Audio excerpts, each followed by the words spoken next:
தருமபுரியில் நாளை நடைபெறும் அரசு நிகழ்ச்சியில் பங்கேற்க முதலமைச்சர் வருவதையொட்டி சேலத்தில் நாளை ட்ரோன்கள் பறக்க தடை விதித்து மாவட்ட ஆட்சியர் உத்தரவிட்டுள்ளார். இதுகுறித்த கூடுதல் விவரங்களை செய்தியாளர் சுதன் வழங்க கேட்கலாம். வணக்கம் சுதன், விவரங்களை வழங்கலாம். வணக்கம் பிரவீனா. தருமபுரி மாவட்டத்தில் நாளை நடைபெறக்கூடிய அரசு நிகழ்ச்சியில் தமிழ்நாடு முதலமைச்சர் மு.க.ஸ்டாலின் அவர்கள் கலந்து கொண்டு சேலம், தருமபுரி, கிருஷ்ணகிரி ஆகிய மாவட்டங்களில் முடிவுற்ற திட்டப் பணிகளை திறந்து வைத்து புதிய திட்டப் பணிகளுக்கு அடிக்கல் நாட்டுகிறார். மேலும் இதே அரசு விழாவில் பல்வேறு பயனாளிகளுக்கு அரசு நலத்திட்ட உதவிகளையும் வழங்க இருக்கிறார். இதற்காக அவர் சென்னையில் இருந்து நாளை காலை விமானம் மூலம் சேலம் விமான நிலையத்திற்கு வருகை தர இருக்கிறார். அங்கு அவருக்கு உற்சாக வரவேற்பு அளிக்க சேலம் மாவட்ட நிர்வாகம் சார்பில் ஏற்பாடுகள் செய்யப்பட்டு வருகிறது.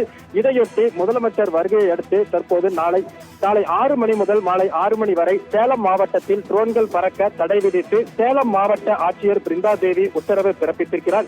மேலும் தருமபுரி மாவட்டத்தில் இந்த அரசு விழா நடைபெறக்கூடிய தருமபுரி அரசு கலை கல்லூரி மைதானத்திலும் தற்போது விழா ஏற்பாடுகளானது முழு வீச்சில் நடைபெற்று வருகிறது. தருமபுரி மாவட்ட ஆட்சியர் சாந்தி மற்றும் தருமபுரி மாவட்ட காவல் கண்காணிப்பாளர் ஸ்டீபன் இயேசுவாசம் தலைமையில் தற்போது இந்த பணிகளானது நடைபெற்று வருகிறது. குறிப்பாக முதல்வர் பங்கேற்கக்கூடிய இந்த கலை கல்லூரியில் தற்போது இருக்கக்கூடிய கட்டிடங்கள் அனைத்திற்கும் வர்ணம் தீட்டும் பணிகளும் நடைபெற்று வருகிறது. மேலும் முதல்வர் வருகை தரக்கூடிய பிரதான சாலைகளில் காவல்துறையினர் பாதுகாப்பு பணியில் ஈடுபடுத்தப்பட்டு ஆங்காங்கே அவருக்கு உற்சாக வரவேற்பு அளிக்கும் வகையில் ஏற்பாடுகளும் செய்யப்பட்டு வருகின்றன. மேலும் வழியெடுங்கிலும் அங்கங்கே வாழை மரங்களும் கரும்புகளும் கட்டப்பட்டு அழகு தோரணங்கள் அமைக்கப்படக்கூடிய பணிகளும் தற்போது ஈடுபட்டு வருகிறது.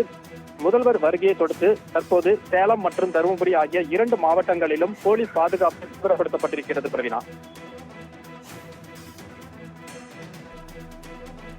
தகவல்களுக்கு நன்றி சுதன்.